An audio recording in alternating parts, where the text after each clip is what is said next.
नमस्कार दोस्तों, मैं वाल्मीकि सिंह स्वागत करता हूँ आप सभी का हमारे इस चैनल पर। दोस्तों, अगर आप इस चैनल पर नए हैं तो चैनल को सब्सक्राइब करें, लाइक करें और कमेंट भी करें और बेल आइकन जरूर दबाएं ताकि हमारी सभी वीडियो का नोटिफिकेशन आपके मोबाइल पर पहुंच जाए। दोस्तों, आज जो सच्ची घटना है वो जापान की है।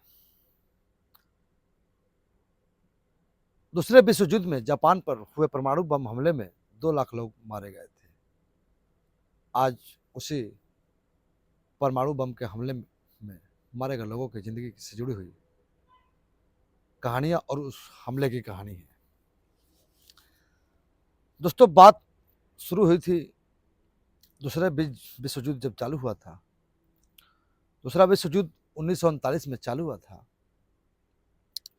और इसका एंडिंग हुआ था जापान पर परमाणु हमले के बाद।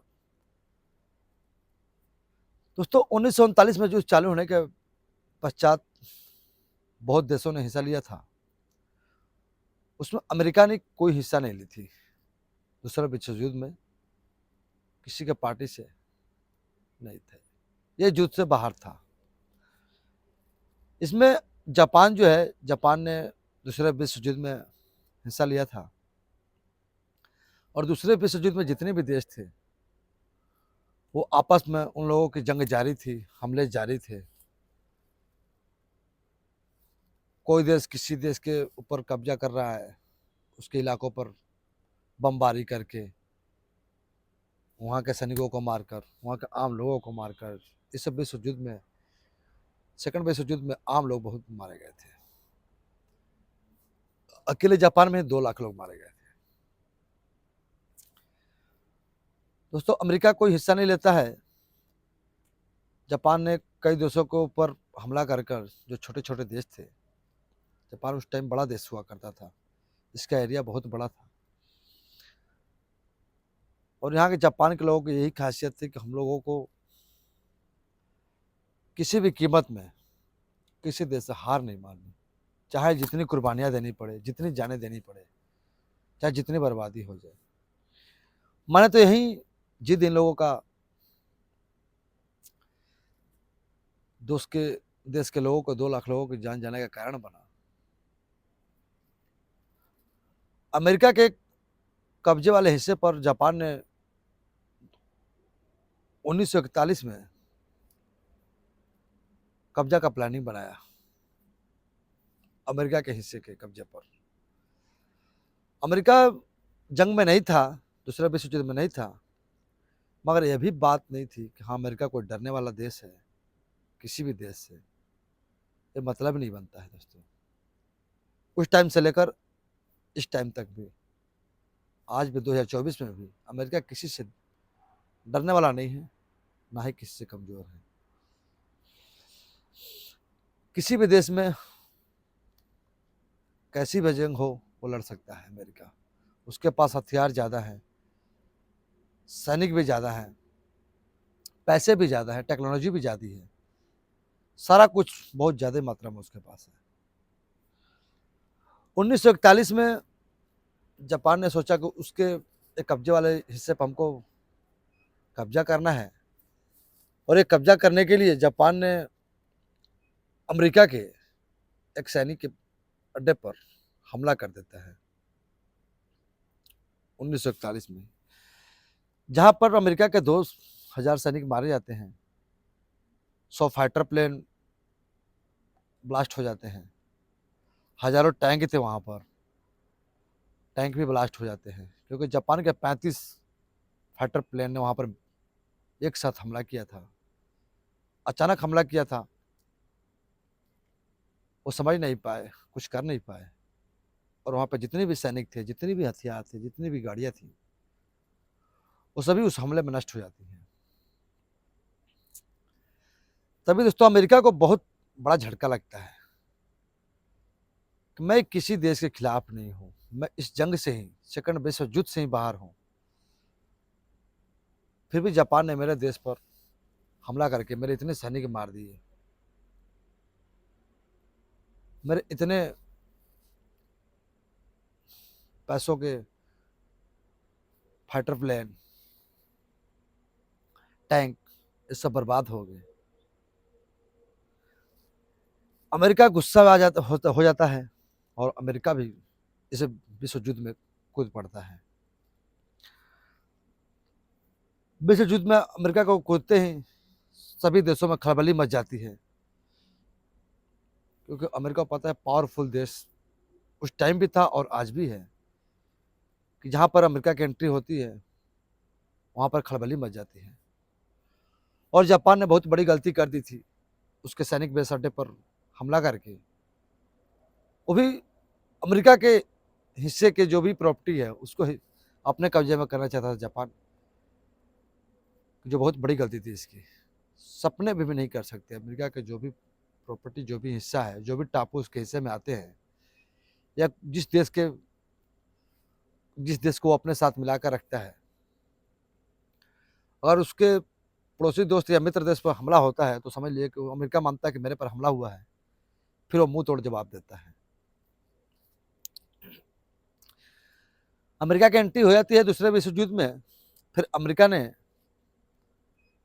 अपने सैनिकों के साथ जो भी उसके मेजर थे वहां के प्लानिंग करते हैं कि जापान के जो सर के कुछ दूर पर जो भी छोटे छोटे टापू थे वहां पे कुछ लोग रहा करते थे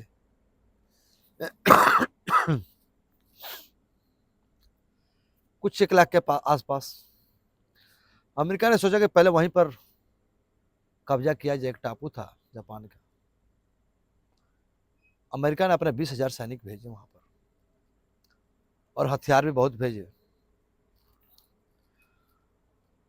अमेरिका के 20,000 सैनिकों में से दोस्तों 12,000 सैनिक मारे गए। और उस टापू पर जो जहां पर 1 लाख लोग थे वहां पर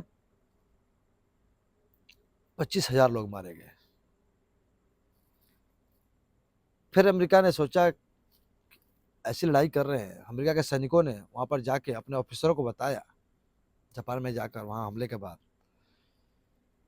कि हम चाहे जितना भी सैनिक भेज दें, जापान पर जितना भी हमला करवाएं, जमीनी हमले में उसके जो सैनिक हैं, चाहे जो वहां के नागरिक हैं, वो मरने से पीछे नहीं हटते।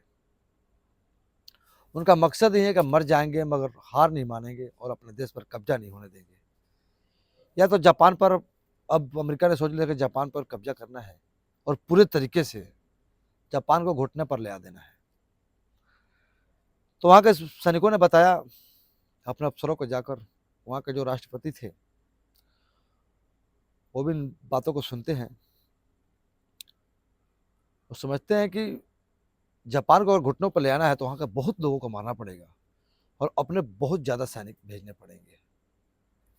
तो जापान ने मिलाया कि वहां पर 20 लाख लोगों को मारना है तो अपना 10 लाख सैनिक भेजने पड़ेंगे, क्योंकि वहां की जो जनता है या सैनिक है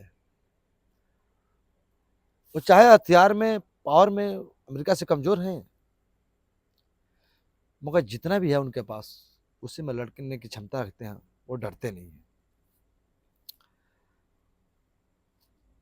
फिर दोस्तों अमेरिका ने प्लानिंग की कि अब जमीनी हमले नहीं होंगे, क्योंकि उसके जमीनी हमले में 12,000 सैनिक मारे गए जापान के एक टापू पर। दोस्तों जापान में धीरे धीरे भूखमरी आने लगी थी, क्योंकि 2 साल हो चुके थे, 2 नहीं 26 जुलाई को 2-3 साल हो चुके थे विश्व युद्ध चालू हुए। और विश्व युद्ध में पैसे बहुत ज़्यादा दोस्तों खर्च होते हैं, क्योंकि बम भी खरीदना है, बारूद भी खरीदने हैं, हथियार भी खरीदने हैं, गोली भी खरीदनी है, सारा कुछ खरीदना है। और देश की आर्थिक स्थिति भी बचा कर रखनी है कि हमारे पास कुछ खाने के लिए बचा रहे। वो टाइम ऐसा आ गया था 1944 का कि जापान में खाने पीने के दूध की कमी हो गई थी, अंडे की कमी हो गए थे, चावल की कमी हो गई थी, दाल की कमी हो गई थी, सब कुछ की कमी हो गई थी। और वहां पर भूखमरी से भी लोग मरने लगे थे।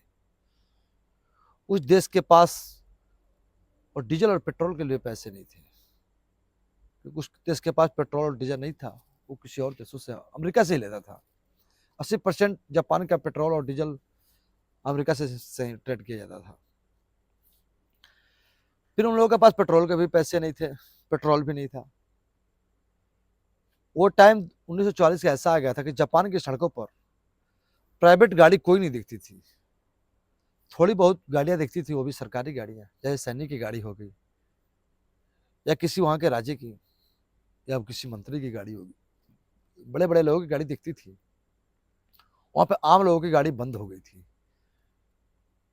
पैसे ना होने के कारण आर्थिक मंदी आ गई थी वहां पर, जंग में, दूसरे विश्व युद्ध में। उसके बाद अपने सैनिकों के मारे जाने के बाद अमेरिका ने अपने प्लान चेंज करता है और सोचता है कि 10 लाख सैनिक को बलि देने से बेटर है कुछ नायाब, कुछ अलग किया जाए कि हमारा कुछ भी नुकसान ना हो इसमें। उसी टाइम दोस्तों अमेरिका में परमाणु बम का परीक्षण चल रहा था। परमाणु बम बनकर तैयार था। मई का महीना था, परमाणु बम का टेस्ट होता है दोस्तों 1945 में। परमाणु बम का निरीक्षण अमेरिका का सफल रहता है। उसके बाद अमेरिका के राष्ट्रपति जो थे वो कहते हैं कि जापान पर अब अपने सैनिकों से कि परमाणु हमले की तैयारी करो, क्योंकि जापान हार मानने को तैयार नहीं है। ये किसी कीमत पर जापान कहता था कि कुछ भी हो जाए मैं हार नहीं मान सकता, मानूंगा ही नहीं। और अमेरिका ने कसम खा रखी थी कि जापान को घुटने पर ले आना है। उसके बाद प्लानिंग होने लगती है इधर अमेरिका के बीच कि परमाणु हमला किया जाएगा अब जापान पर। 26 जुलाई 1945 को अमेरिका ने चेतावनी दिया जापान को कि घुटने पर टेक दो, सिलेंडर कर दो, नहीं तो हम तुम्हारे ऊपर परमाणु बम का हमला करेंगे। दोस्तों उस टाइम परमाणु बम क्या होता है अभी किसी देश को मालूम नहीं था, क्या चीज है ये, किसी को भी पता नहीं था। जापान के जितने भी सैनिक थे, चाहे जहां वहां के राजा भी थे, वो हल्के में लेते हैं कि क्या करोगे, मारोगे तो एक बम मारोगे, कुछ लोग मरेंगे, 1000-2000, यही हो सकता है। उनको पता नहीं था कि परमाणु बम कितना घातक है और कितना हो सकता है। फिर भी जापान ने मना कर दिया कि नहीं, हम सरेंडर नहीं करेंगे।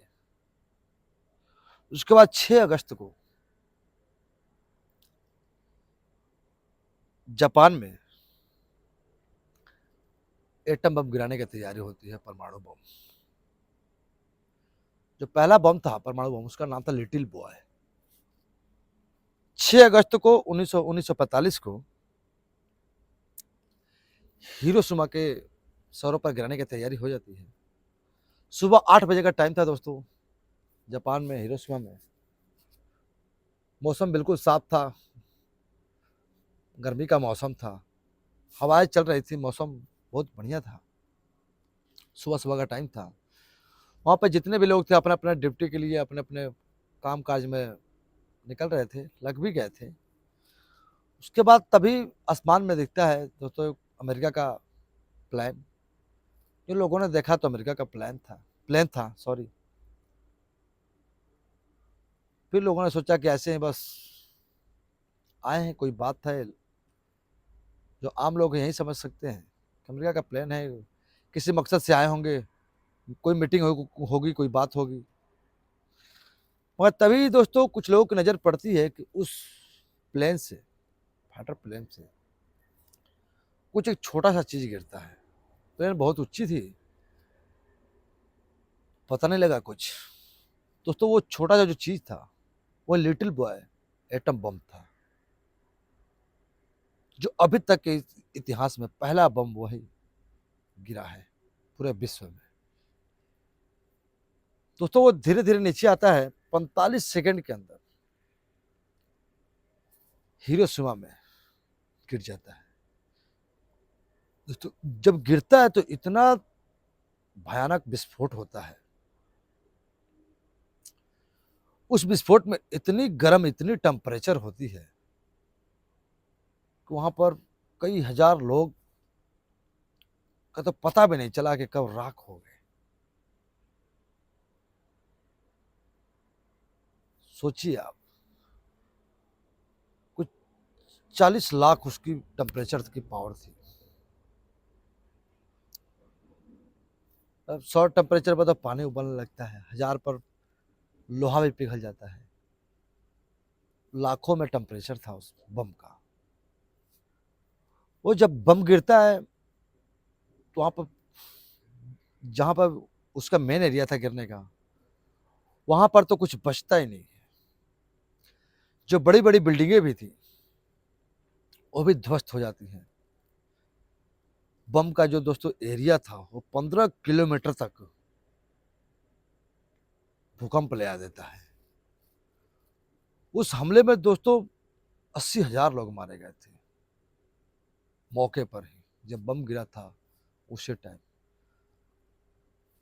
जो लोग बम के गिरने के केंद्र से दूर थे, किसी के हाथ उड़ गए हैं, किसी के, वो आदमी खड़ा है उसकी चमड़ी नीचे गिर रही है। इतना भयानक मंजर था उस टाइम का। जो उस शहर के लोग थे, जो बाहर कहीं गए थे काम वाम के लिए, या काम के सिलसिले से बाहर गए थे उस शहर से, उनकी किस्मत अच्छी होगी, वो बच गए। जो इस हमले में जो बहुत दूर थे लोग, या किसी कारण किसी उनकी किस्मत अच्छी होगी, जो बच गए, तो किसी के हाथ नहीं है, किसी का पैर नहीं है।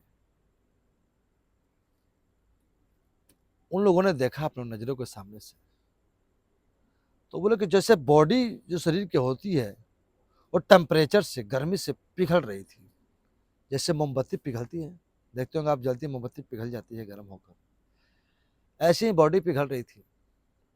और पूरे हिरोशिमा में धीरे धीरे 1-2 घंटे के अंदर लाखों, ये आंकड़ा लाखों तक पहुंच गया, लाखों लोग मारे जा चुके थे। कोई एम्बुलेंस नहीं, कोई हॉस्पिटल नहीं, कोई बचाने वाला भी नहीं, क्योंकि कुछ बचा ही नहीं था उस शहर में। तो जितने भी हॉस्पिटल थे वो भी जमीन दोज, जितने भी डॉक्टर थे, कंपाउंडर थे, जो भी, जो मरीजों को बचा सकते हैं, घायलों को अस्पताल में भर्ती करा सकते हैं, जब हॉस्पिटल ही नहीं तो डॉक्टर कहाँ से, मरीज भी कहाँ से, वो भी सब मारे गए, कोई नहीं बचा था। दोस्तों इस हमले के बाद फिर जापान के जो राजा थे, वहां पर जो भी मिलिट्री थी वहां की, उन लोगों के मन में डर नहीं होता। उनके यहाँ की जनता कहती है कि अब सिलेंडर कर देते हैं, बहुत ज़्यादा हो गया, भारी नुकसान हुआ हमारे देश में। फिर जो भी वहाँ के बड़े ऑफिसर थे कहते हैं कि कोई बड़ा नुकसान नहीं हुआ है,